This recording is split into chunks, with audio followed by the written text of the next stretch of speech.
The movie begins as a guy named Simon heads to a local restaurant for a job interview. The manager checks his CV and asks why he has a 10-year employment gap, to which Simon hesitantly claims that he was at the hospital due to a medical condition. But the manager notices scars on his wrists, causing her expression to suddenly change. This is when Simon begins hearing static sounds inside his head, followed by a voice who calls him a pathetic failure who can never land any job. Simon urges him to go away, but the voice reveals that the only way to do so is to end himself, something he failed as well. Suddenly, Simon jolts back to reality, but starts seeing the manager as a disheveled, half-dressed man. Panicked, he blurts out a nonsensical sentence, after which the man suddenly disappears. The manager is now fully aware that Simon is crazy, so she politely ends the interview. Elsewhere, at the local campus cafeteria, a middle-aged man named Ed spots a kid stealing some food.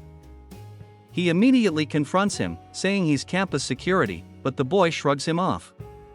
This prompts Ed to spray him in the eyes with hand sanitizer and handcuff him. But when they reach the campus security office, the chief, Jeremy, is furious at Ed for causing trouble again. It turns out Ed doesn't work here anymore, he's just a former guard holding onto his past authority. Jeremy forces him to uncuff the boy and warns to call the real cops if he ever pulls something like this again. Later, both Ed and Simon, who turn out to be neighbors, return to their respective homes.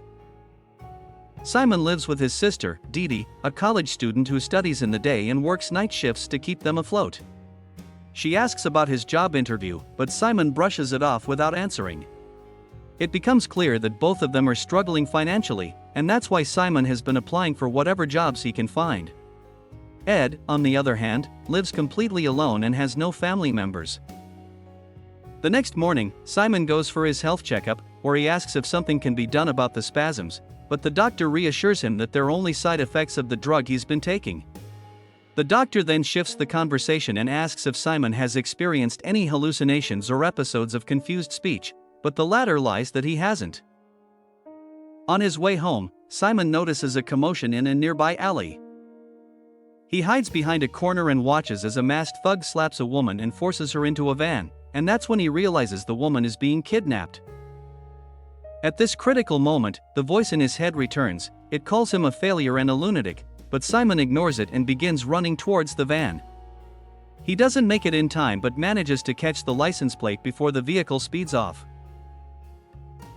In the next scene, Ed is resting at home when he's startled by continuous knocks on the door. It's Simon, who frantically asks for a ride to the police station. But Ed, who thinks the boy is crazy, makes fun of him before slamming the door without even listening to the entire story. This leaves Simon with no choice but to walk all the way to the police station, while the voice in his head grows louder with every step, and he also begins hallucinating due to fatigue. But despite the mental chaos, Simon is determined to help the girl, so he keeps going until he finally arrives at the station. He then talks to the chief detective, Glover, and explains the kidnapping scene in detail. Simon describes their appearance and their attire but says he couldn't see the kidnapper's face. He, nonetheless, remembers one important detail: the van's license plate. Glover then assures Simon that the department will take the matter seriously. But after he leaves, she decides to run a background check out of caution and finds that Simon has a documented history of mental illness, with past hospitalizations for erratic behavior and self-inflicted injuries. Later, at home, Simon takes his pills and is getting ready for bed. We learn that he's paranoid about something being inside the closet, so he checks it thoroughly. But the voice inside his head claims the detective would never take a psycho like him seriously, so the case hasn't even begun. Simon thus calls the detective to confirm if the girl has been found, but Glover lies that they checked the license plate, and it belonged to a car in an entirely different city. Simon becomes furious upon hearing this, as he realizes she found out about his medical history and isn't taking him seriously.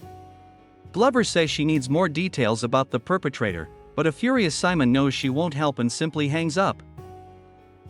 The next morning, Ed is at home, gambling online, and he ends up losing a lot of money. Things go from bad to worse when a frantic Simon arrives at the door once again. He mentions that the girl needs urgent help because the police won't start looking for her. Ed, as usual, thinks the boy is having one of his psychotic episodes, but when Simon says he needs help from a cop like Ed, Ed's ego is boosted, and he finally agrees to listen. Once inside, Simon blurts out a few jumbled words, but quickly clarifies that it happens when he gets too excited. After he calms down, he explains everything he saw in the alley. Ed, eager to show off, pulls up a shady website to run the license plate. He explains that cops usually search only the exact number they're given, but he plans to check all possible variations since letters like S can be mistaken for 5. He types in the number, but the damn site asks for a subscription, which Ed is too broke to afford. Hence, he moves to plan B. He grabs his fake badge and heads out to the Department of Vehicles office with Simon. Upon reaching, Ed talks with one of the staff, pretending to be the director of security at the college. He hands her the license plate numbers and urges her to run them as it's very important. But the staff says she's not authorized to reveal this kind of information to a guard. This annoys Ed, and he corrects her that he's not a guard, but she remains firm. Meanwhile, Simon starts getting impatient, as the voice in his head claims the girl might be dead at this point. This sends him over the edge, and he ends up smashing the staff's telephone while screaming that the girl needs help. Luckily, Ed manages to calm him down and escorts him out. Once inside the car, they have an awkward conversation, but Ed isn't willing to give up just yet, so he asks to be taken to the place where the kidnapping took place. Detective Glover, on the other hand, is informed about the scene caused by the two men at the vehicle office, which leaves her in deep thought.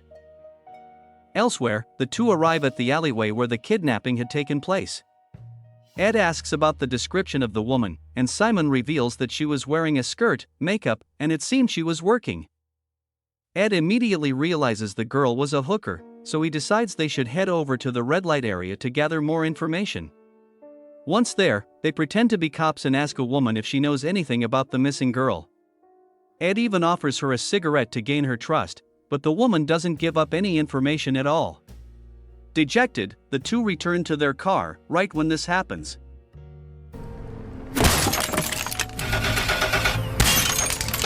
A couple of thugs start smashing the vehicle, and Ed and Simon are yanked outside forcibly.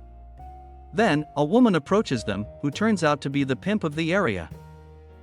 She knows the two aren't cops and warns them to stay away from her territory if they don't want any trouble. After the close call, Simon and Ed have a bit of a falling out, as the latter is tired and just wants to go home. But Simon refuses to give up and insists on continuing the search alone. Something about his determination gets to Ed, and despite everything, he finds himself unwilling to leave the boy on his own. Hence, he changes his mind and decides to help him once more. Later, Ed goes to the campus security office, as he knows that Jeremy has a friend in the local police, and wants him to run the license plate numbers through that connection.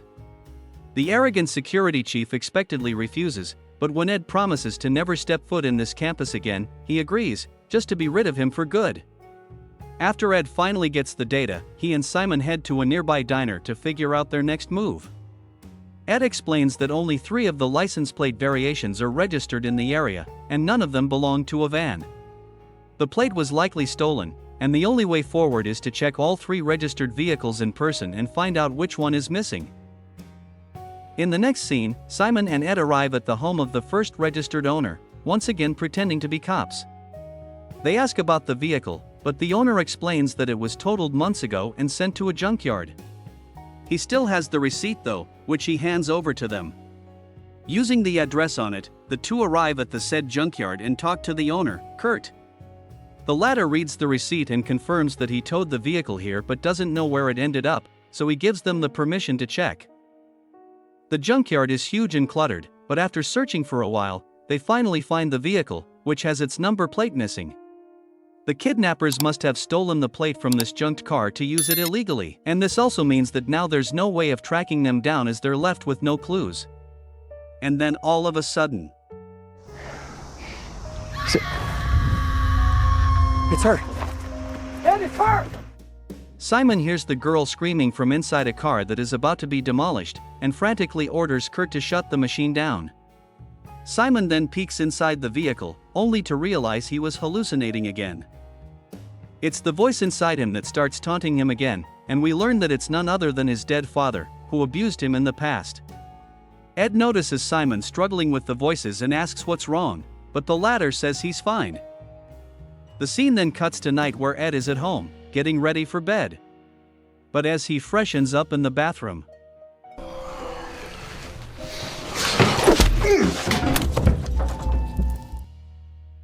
meanwhile, Simon is also alone at home, consumed in his thoughts. He heads to the kitchen to drink some water but accidentally notices the intruder beating the life out of Ed, so he rushes to help out his friend. Inside the house, the intruder holds Ed at gunpoint and demands to know why he was looking for him. This reveals that the man is none other than the kidnapper. He now wants to know where his accomplice is, so he can tie up the loose ends, while Simon quietly sneaks in. Up next, he distracts the intruder by throwing a ball, allowing Ed to stab him in the leg with a pen, while Simon snatches the gun away from the intruder. Here the man warns that if he shoots him, the girl will never be found. And then all of a sudden, Okay, Ed. Simon blows his face off. Simon is left traumatized, and the voice inside his head begins blaming him for everything. But he quickly snaps out of it when the intruder's phone begins ringing. Simon then helps a badly injured Ed to his car and drives away from there to get help. He soon reaches his sister's parlor, as she's the only person he can trust. Dee Dee is stunned to see them in such a condition, and Simon anxiously tries to explain that they were attacked. He now wants her to patch up Ed's wounds as she's a practicing nurse at college. Seeing the condition, she urges her brother to apply pressure on the wound while she goes to deal with the customer waiting in the salon room. The haircut has already been done, so Dee Dee asks for payment, but here the customer notices blood on her hands. After the scared woman leaves, Dee Dee gets straight to work. She brings out the necessary supplies and proceeds to stitch up Ed's wound to stop the bleeding. Elsewhere, the police have already arrived at Ed's house after the neighbors alerted them of the gunshot. Since the intruder has been brutally killed, they're looking for Ed and Simon, who were seen fleeing the scene together. Back at the salon, Dee Dee has successfully treated Ed's wound. She also knows the entire story of what happened, so she urges Simon to contact the police, but he refuses, saying they won't believe him anyway. Just then, there's a knock on the main door, and it turns out to be the cops. Simon and Ed are hell-bent on saving the kidnapped girl, so they ask Dee Dee to stall the cops. As she engages them in conversation, the two use the intruder's cell phone and contact a saved number, only to learn it belongs to Kurt Salvage. Realizing the guy had been involved all along, Ed and Simon immediately flee through the back door, moments before the cops barge in. The next morning, when Kurt enters his garage, he's shocked to find the two, who immediately knock him out. They then tie him up to a chair and try to force him to reveal where the girl is. Kurt vehemently denies his involvement, but Simon soon notices a Vanderton clock on the wall, which has a secret compartment inside. Upon opening it, they are shocked to find a bunch of passports, and Simon recognizes one of them as the kidnapped girl. This sends him into a fit of rage, and he suddenly starts seeing Kurt as his abusive deceased dad. Simon impulsively grabs a pair of pliers and proceeds to rip his ears out, but Ed stops him in the nick of time. As Kurt won't reveal anything, Ed sprays him in the eyes with hand sanitizer and warns that if not washed immediately, it can cause serious damage. This scares the life out of Kurt, and he finally reveals that the kidnapper brings the girls here to sell them. Just then, the cell phone begins ringing, making it clear that there's one more person involved in this notorious scheme. Ed demands to know who it is, but Kurt claims he's never met the person before. He's only a middleman who provides number plates for them. Ed is still not convinced, and this makes Kurt really worried. Terrified of going blind, he confesses that he once delivered a package to the person's house. He begs Ed not to call the police and gives up the address. But as soon as he does so, Ed calls the cops anyway. The two then leave the place and arrive at the address where the third kidnapper is supposedly present. Meanwhile, Detective Glover and her team arrive at the junkyard and catch Kurt red-handed with the passports. Elsewhere, just as Simon and Ed are about to enter the house, Simon suddenly begins seeing his dead father again. The hallucination overwhelms him, pushing him toward a full-blown breakdown. But before he completely loses control, Ed clicks his pen, a sharp, repetitive sound that snaps Simon back to reality. Sensing its effect, Ed hands him the pen and tells him to use it whenever things start slipping again. After this, the two break inside the house and search every nook and corner possible. They find documents of the kidnapped girls, and Simon suddenly hears strange noises coming from upstairs. They rush up to check, but the rooms are empty, confirming the suspects have already fled. Disappointed, they return to the living room and slump onto the couch, trying to make sense of everything. But then, a strange woman slowly appears at the top of the stairs, holding an axe. The two spot her, and a panicked Ed immediately points his fake gun at her. But she simply runs away from there without causing any scene. This somehow makes the two realize that the woman was the kidnapper's mother, so they return upstairs and check the closet. To their shock, they find a hidden compartment, which Ed pries open with the help of a ball pen. Inside, they finally locate the kidnapped girl, frightened and crammed inside a narrow compartment.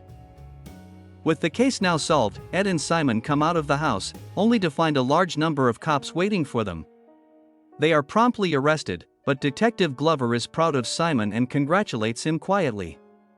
The movie ends as Ed and Simon exchange a smile while maintaining eye contact, something which Simon had previously been unable to do.